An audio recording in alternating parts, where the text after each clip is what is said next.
All right, so in this room, we're not doing any shiplap V-groove, any actual wainscoting. We're just doing a chair rail.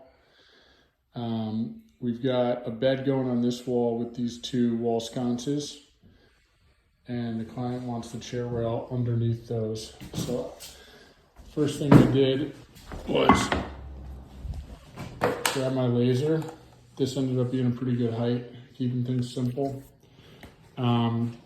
Instead of having this on a clip or a magnet and fine-tuning it perfectly, sometimes I'll just find an easy surface, and this was a little too high, so I was like, okay, I'll just mark around the room 1 inch down from the laser line. And that ended up being about 1 inch below this, which was exactly what I was going for. So I've got 2 pieces up so far, and this is a good tutorial in just putting up trim in any situation, whether it's baseboard, crown, whatever. So let's see, the step 1 is finding all the studs. So when you're attaching something to a wall, whether it's like bathroom hardware, baseboard, crown, a chair rail like this, you got to nail the studs. Drywall anchors are an absolute hoax. And so my favorite way of finding studs isn't one of those electronic beeping stud finders, it's a magnet. When they put sheetrock on a wall, they screw it onto the studs. And because of that, if I run a magnet onto any part of the wall that has a stud, it'll stick. So now I know that behind this magnet is a screw going into a stud. So here I have it marked. It's every 16 inches once you find it, but it's definitely the easiest, simplest way that I've found. In old horsehair and lathe houses, this method would not work, but any recent stick-built and sheetrocked house, this method works. So I'll mark the studs, and then I'll cut the pieces to size. One thing about measuring, I've got a digital tape, I've got an actual tape that I love, but the best way I've found for finished trim is cutting something with a rough measurement. This piece here, I probably cut it to 55. And then I hold it in place like I'm doing it with this piece over here. So I'll cut it a little long, put it at the height that I know I need it. A little pencil line. Way more accurate to do it this way than to hold my tape up in this opening and then transfer a tape measurement reading to a piece of wood and then cut that. Whenever you can avoid using a tape measure or a digital tape measure, it's better to do it this way. And you'll end up with way more accurate cuts. So this room's done. Again, marking studs, holding the trim up and marking it with a pencil to make my cuts as opposed to using the tape, especially on tough corners like this. This piece here, I cut 1 inch long, rested it on this end and this end, and then just traced it underneath. It gave me the angles and the exact distance.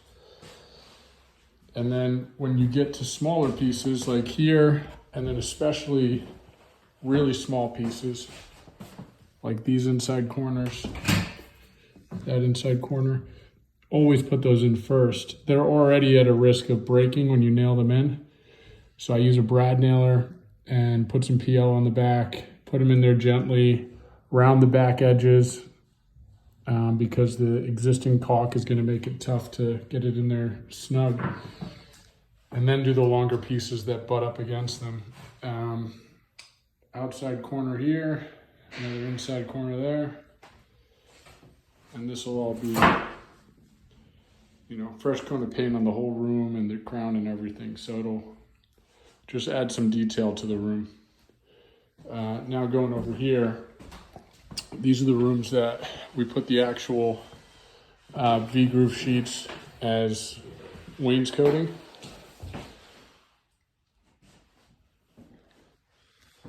A lot of work because these come in 4x8 sheets. So scribing them around these sills and trying to butt them up against the trim you know, with minimal gaps was a big test in my scribing skills. Ah, bummer, I forgot one last piece. All right, I gotta put that one in. So next step is putting a chair on top of this. So you have to make sure that these are running vertically, all these lines, or else they'll look weird when you enter the room. So I prioritize these being vertical without prioritizing that the top ended up being vertical. So, or horizontal. So as you can see, there's a little lip here, and that is probably caulkable, but not the nicest finish. So what I'm gonna do is I'm gonna trace this here, that slight overhang, and then notch out just a small 1/4 inch groove on the bottom edge. So then this front lip will overhang all the way around the room. And then as I'm nailing them up and marking studs, I'll just sit my level on top and make sure that the chair rail all the way around the room is nice and level. So I'm ripping down these chair rails so that they'll sit nice on top of the V-groove wainscoting that we put in. And basically it's just a simple 2-step rip. One pass through that way, one pass through that way. And you remove that material so that it'll sit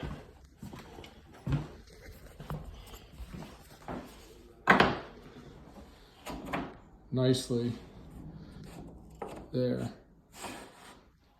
and create a cleaner look at the top edge of the wainscoting. So we've got a couple pieces in, and then it's easier to just pop the level on there too and make sure that they're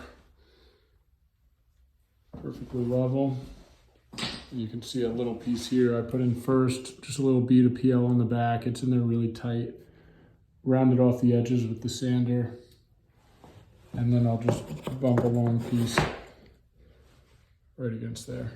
And see, this gives me adjustment too. This piece was higher, so now this piece sits higher. But that gap under there, I'm gonna fill with PL, and it'll be hidden anyway. So now I have the ability to make sure this is completely lined up at the top where you see it, at the bottom, and then just run the level across to the window casing.